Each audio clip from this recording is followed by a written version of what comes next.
Now, Dutch journalist Rena Netjes is also listed on that charge sheet given to Al Jazeera. She left Egypt Tuesday, now back in Amsterdam. Netjes says she's never even worked for Al Jazeera, saying she may have been implicated in the case because of one conversation. Now, she joins us now live. And Rena, take us back to December and the events that you believe subsequently led you to having to effectively get out of Cairo overnight. Yes, at 14 December, I had an appointment with Mohammed Fahmy, who is since a short time the bureau chef on Al Jazeera English in Cairo. But I follow him already for a few years, and he always has interesting tweets, especially about Sinai. And I wanted to speak with him a little bit about more background of what's going on in Sinai. So it had nothing to do with Al Jazeera, but just, to talk about that. Not even for an interview, not even a report, but just for my my general knowledge. So this was one conversation, as Yes. I understand it, in a Yes. hotel lobby. And with that, you allege that this is implication by association. The authorities, Rena, must believe that they have got more evidence than that if they are to go after you. Can you think or imagine of anything else that might come up if indeed this court case sees the light of day?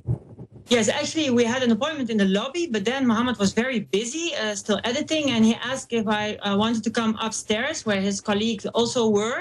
And then the security asked for my passport, so they took a copy, and I went upstairs, and I think that was the problem. So I have been in their office, and now it seems that they believe that I work for Al Jazeera, that I provided them with money, with aid, with tools, with footage, and that I put on the internet false information or on the Al Jazeera channel information that might terror people in Egypt, and that I gave false information to defame the Egyptian state. Okay, listen, you've worked in Egypt for a very long time. You are now out of the country with the help of the Dutch government, you say, and actually, in the end, with the help of the Egyptian government, but or Egyptian authorities, at least. You've worked in the country for a very long time.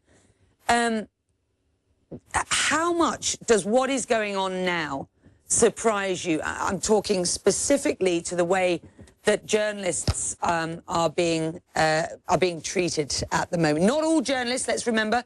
Much of the media there is untouched, but we could say much of the media there is now run by the military and the government, of course. Yes. If I see it from the Egyptian point of view, they are in a state of war with extremists. The Egyptian army interfered because they did not want to let extremists, take more power, like in Sinai or in the rest in Egypt.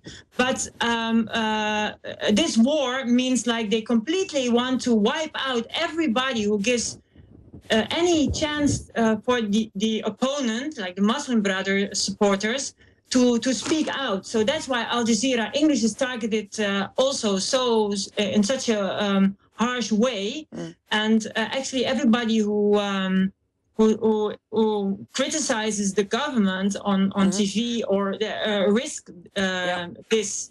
Yeah, I mean, it's got to be said, this is not by any stretch the only country where this happens. I mean, perhaps we shouldn't be surprised, sadly, but perhaps in Egypt only it appears representing what actually many other countries do around the world. You disregard the government line, and of course you get yourselves into trouble. All right, Rena, thank you very much indeed for joining us live from Abu Dhabi. You're watching Connect World, still ahead, a cultural